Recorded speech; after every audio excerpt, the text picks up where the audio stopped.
Esta gatita se llama Piñita. Tiene entre 6 y 7 meses de edad y es la más pequeñita de la colonia. Eran 5 hermanitos, pero ahora solo quedan solo 2. Y una de ellas es Piñita.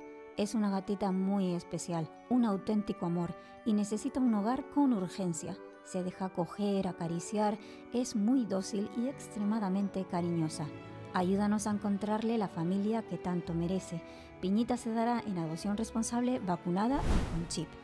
Le mandamos un abrazote enorme y seguimos esperando a la familia ideal para esta preciosidad. Besitos, ponte en contacto con el número en pantalla y si no puedes adoptar, comparte. Un besito. ¡Mua!